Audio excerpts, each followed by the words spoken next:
Hello साथीहरू, फेरि पनि स्वागत छ न्यू भ्लगमा। आज चाहिँ हामी चाहिँ ड्युटीबाट फर्किन लागिसकेको अनि गाडीमा बसेर अब पन्चिङ हान्ने अवस्थामा। अनि फाइनली पन्चिङ पनि आइसक्यो। पन्चिङ हान्नु पर्यो है। पन्चिङ नहानिकन त ढ्याडी लाग्दैन होइन। अनि अब पन्चिङ हानेर रुमतिर लाग्दैन लाग्यो। टक्क लाएर अब रुममा गएर गर्मीको मौसम छ, टक्क ब्रस गर्नु पर्यो है। अनि पसिना भएपछि बल्ल नुहाउनु पर्छ।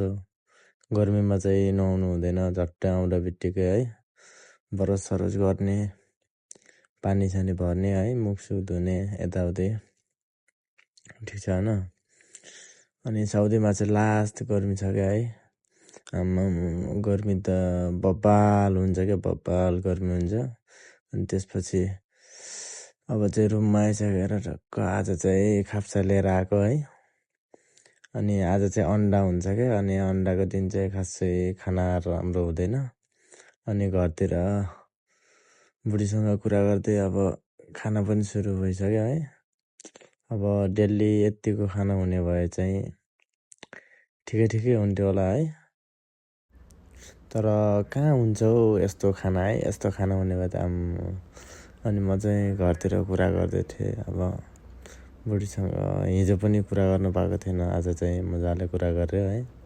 नेट हल्का सोलो भए पनि मजाले कुरा गरिसक्यो।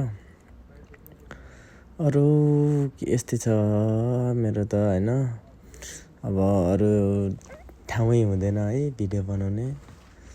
अनि यस्तै हो, सानोतिनो भिडियो बनायो।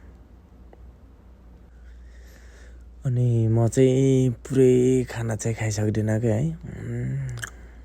अनि पछि भोक लाग्यो भने चाहिँ खाने, अनि प्याक गरेर राख्ने पछि चाहिँ।